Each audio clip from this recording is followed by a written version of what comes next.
Apat na kasulo nagsabat sa taong 2022 sa magkakasuway na lugar sa Camarines Sur, Camarines Norte, asin Albay. Uyan report ni Rosie Nieva. Kamunduan asin panghihinayang ang nagsabat sa bagong taon kan sarong pamilya sa Tarusanan, Kamaligan, Camarines Sur, makalihis matumtom nin kalayo an harong na ini. Istorya kan may sadiri kan harong na si Rafael Suela Jr. Solo sa nasubuot siya kan mga panahon na ito kaya naisipan niya na magduman muna sa harong kan sa iyang pinsan. Pigwalat niya subuot an sa indang harong na bukas an mga ilaw asin lumang Christmas light. Alagad pirang minuto pa sa naan nakakalihis kan mag-apodan sa iyang pinsan asin sinabing nasusulo na an sa indang harong. Nag-agad po ko ng kaligit na tabang sa Indo. Halos po de ko po niyo inaasahan na mangyayari sa kuya. Isang iglap lang po. Si mga gamit ko pong almost pinaghirapan kong almost 8 years naubos po. Sa investigasyon kan BFP Kamaligan, pigihiling kan mga ini na nagpuonan kalayo sa lumang Christmas light na binayaang nakasaksak.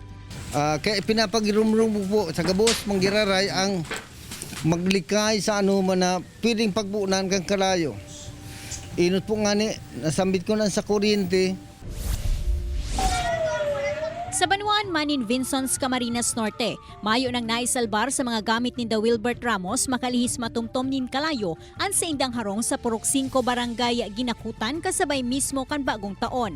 Pigtutubudang ang nabaya ang charger na nakasaksak sa outlet ang pigikanan kan kalayo. Mayo man subuot ni nakulugan sa insidente, huli tamayo man ang pamilya sa lugar kan magbungkaras ang kasulo. Wala na po kasi as in talaga pong tumaas na yung apoy niya.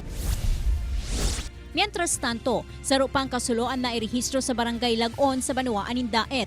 Sa ngunyan, nagpapadagos pa ang investigasyon kan mga otoridad sa nasambitan ng insidente. Sa Banuan Manin Ginubatan Albay, sarong kasuloan na irehistro sa Purok 1 Barangay Upper Binugsakan. Huli sa makusog na duros, marikas na naglakop ang kalayo hasta sa natumtom ang sarong edifisyo kan poultry farm na pigmamanihar ni Francisco Obeja Jr. Sigon sa MDRRMO, nakatalaan na kuta ng i-harvest ang mga manok alagad da ina ini mapapakinabangan pa makalihis madanyaran kan kalayo. Sa ngunyan, nagpapadagos pa ang investigasyon kan BFP sa kausa asin danyos na pigwalat kan nasambitan ng insidente. Ini si Rosie Nieva, Balitang Bicolandia.